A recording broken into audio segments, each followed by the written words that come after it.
It's Tuesday, June 28th, 2016, and today we found out just how much Volkswagen's emission shenanigans will cost the company. Today, the U.S. Department of Justice leaned into the German automaker for, quote, turning over 500,000 American drivers into unwitting accomplices in an unprecedented assault on our country's environment, end quote, before announcing the settlement was worth over $14.7 billion.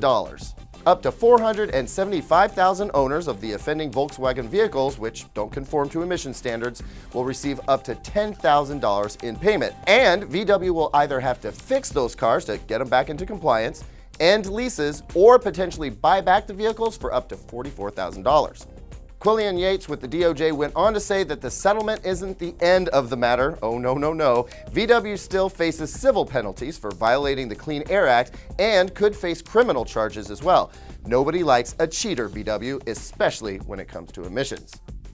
Airbnb is suing its home city of San Francisco over a law it actually helped create and pass. A couple of years ago, Airbnb worked with the city to draft a law which would help it operate more freely. In fact, the law became known locally as the Airbnb law. Recently, though, that same law has become something of a thorn in the company's side. On June 7th, the San Francisco Board of Supervisors voted unanimously to impose a $1,000 fine on Airbnb for every unregistered host using the service. Airbnb is pushing back, saying it can't be held liable for the content published by its users due to the Communications Decency Act. It also admits the law it helped create is overly complicated and simply doesn't work.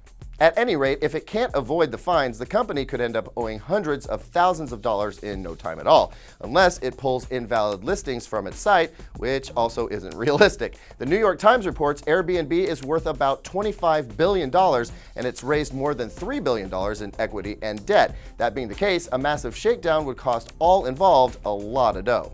We'll keep an eye on this one and see how it turns out, but as angry as the hotel industry is about Airbnb, we'd be surprised if tougher regulation doesn't become a common conversation in cities across the US and beyond.